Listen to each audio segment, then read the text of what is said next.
Terlepas dari segala macam jargon bernada nasionalis yang melingkupi industri pertahanan Indonesia, seperti jargon karya anak bangsa, industri tersebut sesungguhnya tidak mempunyai masa depan yang menjanjikan di negeri sendiri. Kemandirian industri pertahanan, apalagi kemandirian absolut, adalah sebuah mimpi indah belaka yang tidak akan pernah terwujud. Banyak hal yang menyebabkan industri padat modal dan padat teknologi memiliki masa depan yang suram di negeri yang pernah dijajah oleh Prancis selama 11 tahun ini.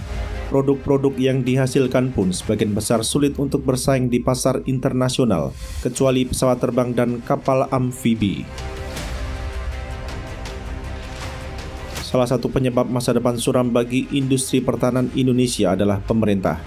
Kebijakan pemerintah di bidang industri pertahanan sejak era Presiden Susilo Bambang Yudhoyono hingga Presiden Joko Widodo adalah terlalu ambisius dan sangat amat sulit untuk dicapai.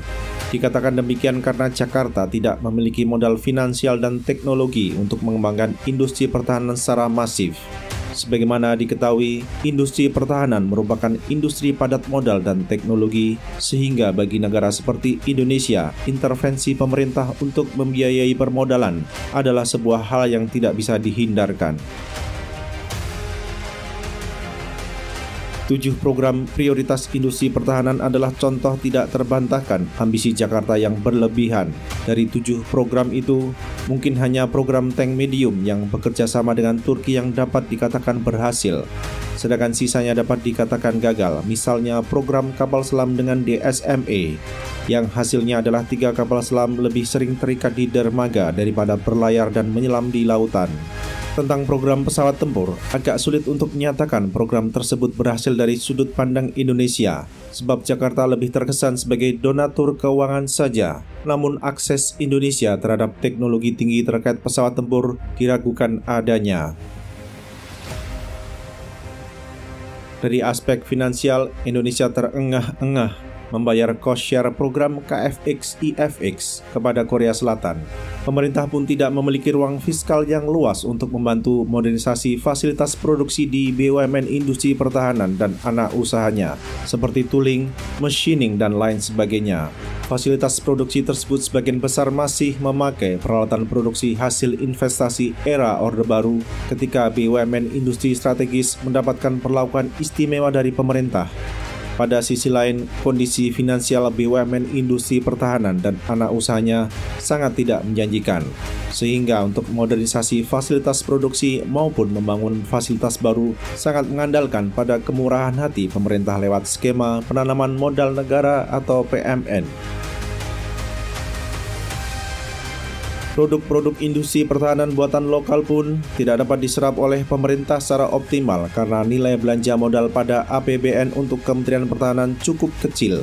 Industri pertahanan Amerika Serikat, Prancis, dan Cina dapat berkembang maju karena pemerintah negara-negara tersebut memiliki kapasitas fiskal menyerap produk pertahanan domestik dalam jumlah puluhan atau ratusan pesanan tergantung dari produk yang dihasilkan. Kapasitas fiskal merupakan bagian hilir dari kinerja ekonomi domestik negara-negara itu. Walaupun pemerintah Indonesia seringkali membanggakan diri sebagai anggota G20, kapasitas fiskal pemerintah untuk menyerap produk pertahanan lokal tidak dapat dibanggakan.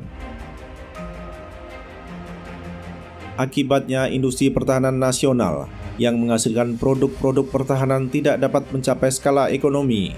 Padahal tercapainya skala ekonomi adalah keharusan bagi industri apapun, sebab industri adalah sebuah aktivitas bisnis yang bertujuan untuk menghasilkan profit. Industri bukanlah badan amal yang mengeluarkan uang tanpa mengharapkan keuntungan finansial dan hanya mengharapkan balasan pahala dari Tuhan. Tantangan bagi industri pertahanan domestik semakin sempurna karena mayoritas produk mereka sulit untuk bersaing di pasar internasional dengan produk serupa karya anak bangsa lain.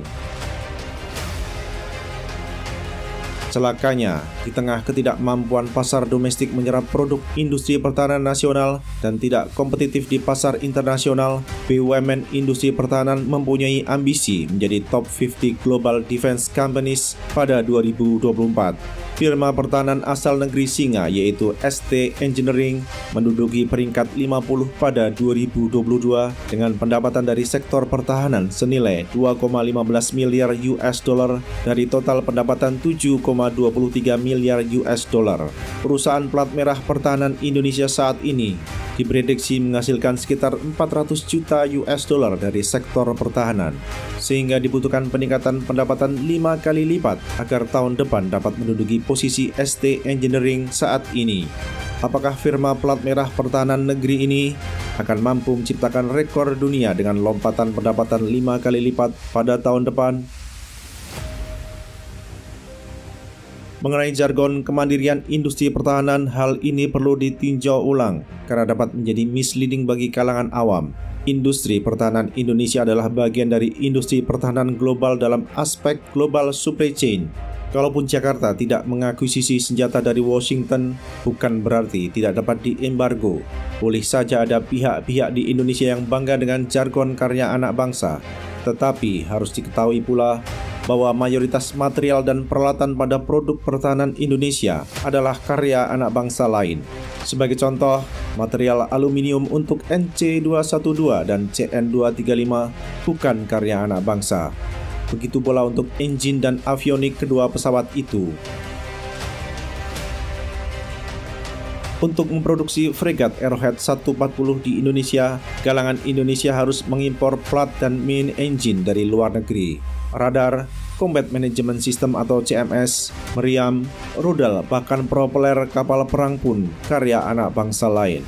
Andai saja negara-negara yang memproduksi plat untuk kapal perang dan aluminium untuk pesawat terbang melarang ekspor kedua material ke Indonesia, apakah ada plat dan aluminium karya anak bangsa yang memenuhi spesifikasi yang dibutuhkan oleh industri pertahanan Indonesia?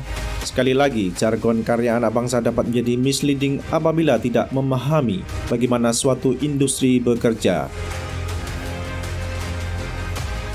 Agar industri pertahanan Indonesia tetap lancar mendapatkan pasokan material dari luar negeri sebagai bahan dari global supply chain, implementasi kebijakan luar negeri harus dilaksanakan sesuai dengan kepentingan nasional Indonesia, menjaga hubungan baik dengan negara-negara pemasok material untuk industri pertahanan Indonesia seperti Amerika Serikat dan negara-negara Eropa Barat merupakan hal yang tidak bisa ditawar.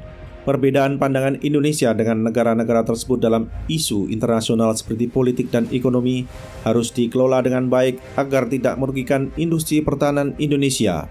Sebagai contoh, perbedaan pendapat antara Indonesia dan Uni Eropa tentang minyak sawit cukup dilokalisasi pada bidang itu saja dan tidak dibawa melebar ke bidang lain, termasuk ke bidang industri pertahanan.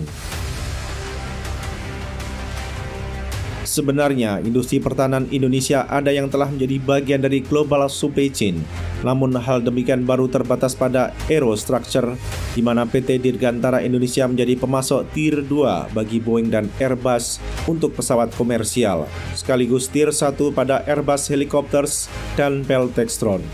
Hal yang tidak dapat dibanggakan dari pencapaian tersebut adalah pendapatan yang dihasilkan firma itu baru 1/10 dari potensi pendapatan yang seharusnya didapatkan per tahun.